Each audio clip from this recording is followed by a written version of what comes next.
হ্যাঁ বন্ধুরা, তখন থেকে ভাবছি আমার আইসক্রিমটা কী হলো। চলে আসলাম তাই আইসক্রিমের কাছে। দেখো ফ্রিজের কাছে চলে এসেছি। আইসক্রিমটা কী হচ্ছে দেখি, খাওয়া যাবে তো।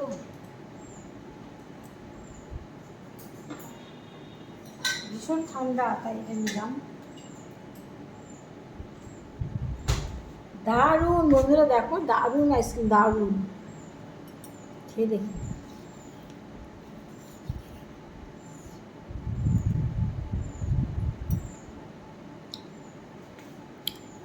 দারুণ। এই প্রথম মাথাতে হলো তাই করলাম। খেয়ে দেখো তোমরা, ভালো লাগে। লস্যি আর মিষ্টি দই।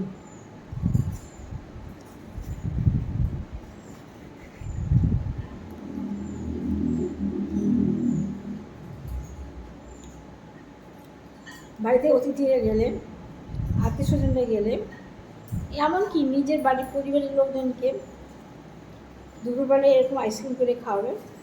খরচ নেই, ঘরের জিনিস দিয়ে, খরচ আছে অবশ্য, কিন্তু ঘরের জিনিস দিয়ে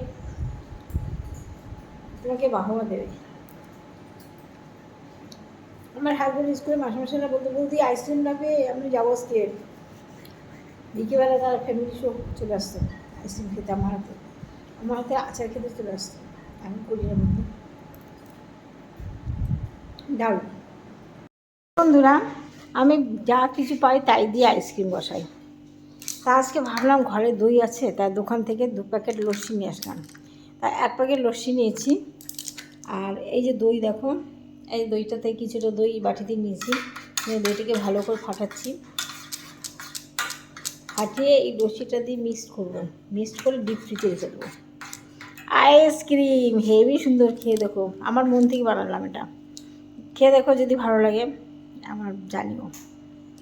ফাটাতে দেখো, ভালো করে ফাটাতে হবে, ফাটিয়ে এটাকে মিক্স করতে হবে। হ্যালো বন্ধুরা, ওই দইটার সাথে তোমার এটাকে মিক্সড করেছি, লস্যিটাকে দেখো। দইটা আর লস্যিটা একসাথে মিশিয়েছি, ফাটাচ্ছি দেখো।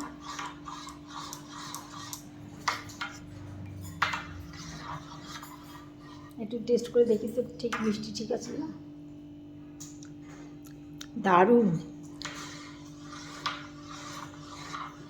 এইবার এটাকে ডিপ ফ্রিজে বসাবো, তারপরে 4 ঘন্টা পরে বের করবো। 4 ঘন্টা পরে আইসক্রিম সুন্দর হয়। তার আগে দইটা রেখে দিই। এটা হচ্ছে মা মনসার দই, হাবড়া মা মনসার দই, হেভি ভালো দই এবং খুব দাম বেশি না।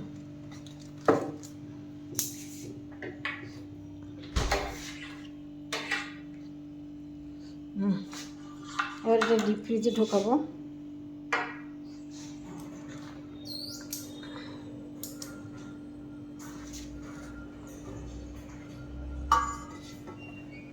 এই যে দাঁড় দেখছো, এখানে কিন্তু সব বিড়ালে মাছ, আমার মাছ আর নেই ঘরে না।